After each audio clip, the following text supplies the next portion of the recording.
done got me a skid steer. Kuboter. SVL 95. Now, I know I ain't got one of them fancy enclosed cabs, you know, with the heat and the air conditioning that y'all little boys need to get out here and work. You see, I don't need none of that.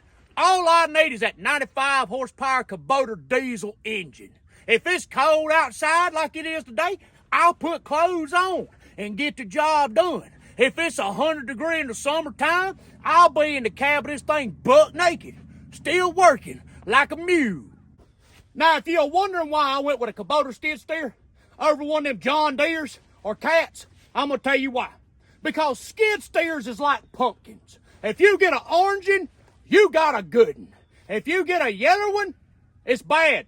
It's rotten. It ain't no good. You need to throw that thing out and go get you an orange one. Now, speaking of John Deere, do you know what a John Deere owner's wife and my bucket on my Kuboter skid steer have in common? They both only have 8 teeth. That's a good one, I don't care who you are.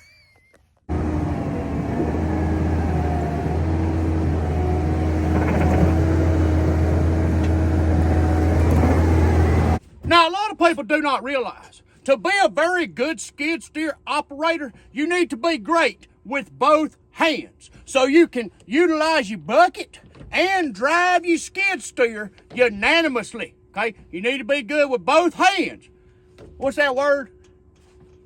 When you're good with both hands, what is it? A bisexual? Yeah, you really need to be a good bisexual to operate a skid steer thoroughly and be able to use it to its fullest capabilities. And you see, I have been bisexual for as long as I can remember. You know, growing up, I can remember I could throw a right hand and left hand.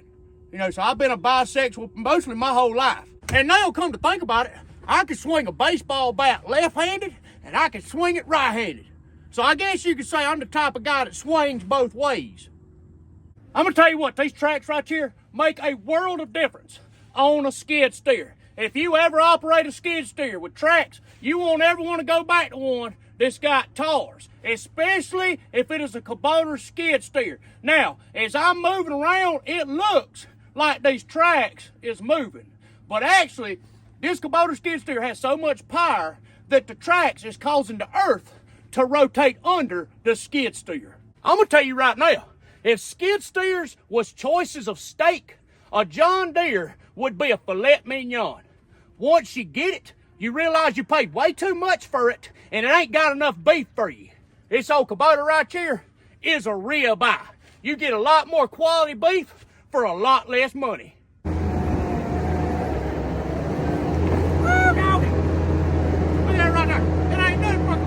Now, everybody thinks that operating a skid steer is all fun and games, that anybody can do it.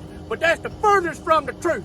It takes surgical precision to operate a skid steer. You gotta know where to get the dirt, where to move the dirt, where to take the dirt away to get the exact grade level you're looking for. It is a known fact that if you have a Kuboter, you will constantly get work done. If you have a Cat, it will constantly get work done. And if you have a John Deere, you will have to work constantly to pay for that overpriced piece of metal. Some of my buddies down the road got them case skid steers. Now I know why they name them case. Because you drink a case of beer while trying to fix that thing every time it breaks down. Shoot fire, my buddy's basically a full-blown alcoholic from having to fix that thing every day. Well, that's enough talky-talky.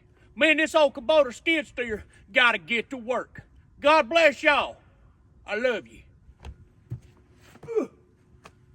Oh, these old hip bones ain't what they used to be. Oh, goodness gracious. Woo.